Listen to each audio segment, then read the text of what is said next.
자, 오늘 8월 14일 마감 시장 말씀드려보도록 하겠습니다. 내일 쉬는 날이죠. 그러다 보니까 오늘 아마 전체적으로 조금 시장이 지지부진한 면도 있다. 거래대금도 일단 좀 줄었습니다. 계속 최근에 코스피 거래대금이 10조에서 많을 땐 뭐 한 30만 조까지 나올 때도 있었고, 통상 한 10조 초반까지였는데 오늘 한 9조 8천 정도 나왔고, 코스닥도 통상 12조 정도 나왔는데 오늘 한 10조 정도니까 평소보다 한 10% 해서 한 20% 정도 거래대금도 좀 줄었다 생각을 해주시면 되겠고, 일단 세 가지 악재가 있었죠. 처음에 이제 제가 장전 시황에도 말씀드렸지만 어제 미국의 PPI가 전월 대비 0.3% 상승하면서 예상치 0.2%를 상회하는 모습이 하나가 있었고, 그러다 보니까 미국 시장이 하락을 했죠. 그 하락을 보면서 오늘 시장이 시작이 됐죠. 어제 미국 시장이 나스닥 기준으로 0.68%인데 개파락을 한 다음에 양봉을 내면서 61선에선 지지가 나오는 모습입니다. 그래서 어느 정도 뭐 추세가 깨진다 뭐 이런 흐름들은 아니에요. 어느 정도 좀 낙폭이 나올 수 있는 자리였고, 또 사실 많이 올라가기도 올라갔고 했던 만큼 지금은 조금 송고르기가 나오는 정도. 우리나라하고 상황이 다르죠. 우리나라는 지금 뭐 거의 뭐 개파 5분 전인데 여기 지금 많이 올라갔잖아요. 그래서 어느 정도 송고르기가 나오는 정도였는데, 이거를 보면서 우리 시장이 시작했기 때문에 개파락으로 일단 시작을 합니다. 했다가 중국에서 이제도 계속 뉴스가 나오죠. 중국의 컨트리 가든, 이거 이제 오늘 나온 게 아니라 어제 이제 주말부터 나왔었는데, 이게 이제 반영되면서 항생이랑 중화권 시장에 밀리니까 같이 10시 반부터 쭈르륵 밀리기 시작합니다. 그래서 컨트리 가든이라는 회사가 헝다 못지않게 큰 회사입니다. 최근 소주량은 오히려 헝다보다 많고, 헝다가 지금 뭐 파산 인 상태이니까, 그러다 보니까 남은 이제 회사들, 대형 회사들의 이제 수주 물량들이 많은데, 수주 물량이 헝다보다 많은 상황이기 때문에 아무래도 영향이 좀 큰 상황이겠죠. 그런 부분들이 중화권 시장을 누르는 모습이었고, 특히 항생 같은 경우는 오늘 2%가 넘게 받았습니다. 항생은 거의 서민이죠. 지금 개파락 맞은 다음에 주말 중에 이슈가 있으니까 개파락 맞고, 그 다음에 밑에 꼬리는 좀 냈지만은 그래도 선 모양으로 떠 있는 모습입니다.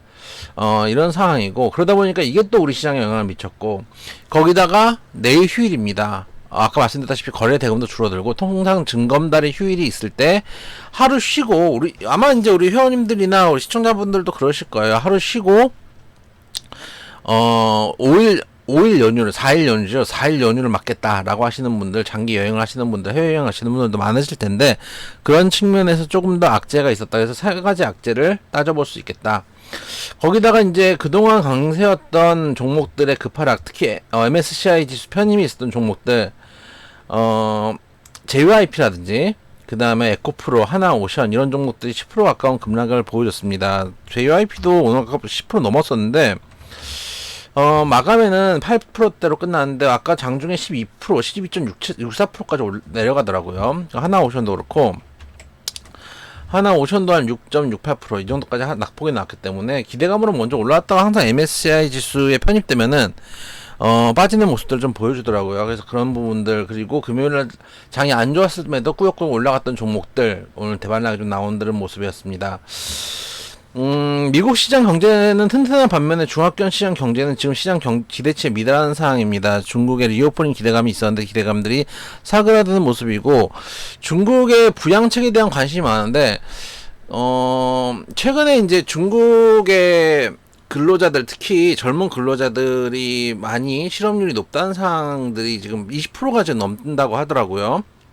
청년 실업률이 20% 넘는다는 얘기인데, 그 얘기는 우리나라랑 비슷할 수도 있습니다. 우리도 지금 실업률이 높은 상황이고 가계부채는 많은 상황이고, 그러다 보니까 어떤 일들이 벌어지느냐, 가계부채가 예를 들어서 내가 똑같이 300만 원을 벌어도 가계부채가 많으면은 세금을 이자를 내야 되잖아요. 이자를 내면은 어떤 소비가 줄어들잖아요. 소비가 늘면은 부가가치세라든지 기본적인 세금들을 내게 되는데, 부가가치세나 이런 것들이 지금 들어오지가 않는다는 거죠. 그러다 보니까 우리나라도 세수가 줄어들고 있는 상황이고, 그게 중화권 시장하고 상당히 비슷합니다. 웃기는 거는 우리나라는 자유시장 경제체인데 왜 중화권 시장을 따라가는지 모르겠어요. 지금 앞에서 말씀드린 니케이, 일본, 미국, 유럽 다 좋거든요. 지금 시장도 좋고 주가도 좋은데, 우리나라는 묘하게 이런 건 또 중화권을 따라가더라고요. 평소에는 안 그래요. 통상 이렇지 않은데, 요 한 1, 2년 사이에 좀 그렇게 되는 것 같아요. 이거 반등주는 이 반등장에서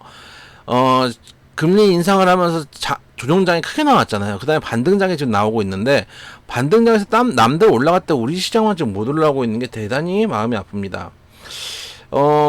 최근에 계속 테마만 돌고 있는데, 초전도체 테마가 좀 죽 갔다가도 죽지 않고 또 한번 튀어주고, 최근에 이제 그 리오프닝 테마, 중국에서 단체 관광 등을 풀어주면서 그 테마가 좀 돌고 있는데, 결국 시장의 방향성을 잡으려면 반도체, 2차전지가 방향성을 잡아줘야 됩니다.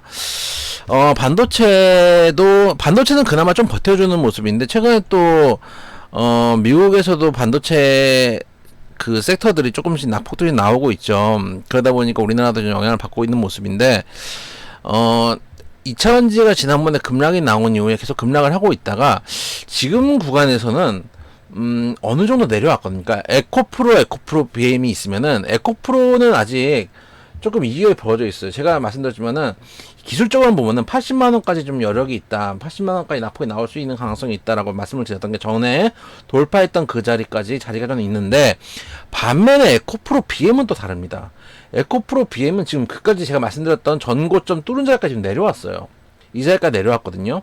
그러다 보니까 에코프로랑 에코프로 BM이, 옛날엔 에코프로보다 셌잖아요. 에코프로가 훨씬 셌고 에코프로 BM이 따라가는 모습이었는데, 지금 내려오는 때는 에코프로가 오늘 3.87%, 거의 4% 가까이 빠졌는데, 에코프로 BM은 1.7%. 그러니까 낙폭이 확실히 적고 확실히 견조해요. 그리고 포스코 같은 경우, 그러니까 이제 어느 정도 낙폭들이 나왔기 때문에 이제 슬슬 다시 되돌릴 수 있는 자리까지 왔죠.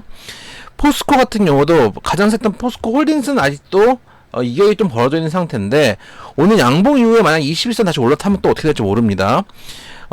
포스코 퓨처스 같은 경우, 퓨처엔 같은 경우 보면은 전에 뚫었던 고점 자리까지 이미 다 내려왔어요. 그래서 지금 2차원지도 몇 종목들은 슬슬 이제 다시 한번 돌 수 있는 자리까지 내려왔기 때문에, 그런 점들은 한번 지켜볼 만하다. 그리고 이런 종목들, 에코프로 BM이나 포스코 퓨처엠 이런 종목들이 자리를 만들고 있기 때문에 잘 버티고 있는 상태에서, 홀딩스라든지 에코프로라든지 이런 종목들을 다시 한번 자리를 잡아준다면 충분히 다시 반등할 수 있는 여력들이 있고, 그러면 다시 2차전지가 끌려 올라가면서 시장에 좀 시세를 줄 수도 있겠다, 방향성을 잡을 수도 있겠다라는 말씀 드려보도록 하겠습니다. 오늘 연휴가 있어가지고 장이 조금 더 안 좋았는데, 다음 주에는 조금 더 활발한 장 기대해 보도록 하겠습니다. 어쨌든 간 2차전지가 어느 정도 내려왔다는 것 자체, 가격 조정 때문에 가격 메리트가 조금 생겼다는 것 자체는 과거보다 확실히 양호한 측면들이 있다라는 것들도 생각해 볼 필요가 있다 말씀드려 보도록 하겠습니다.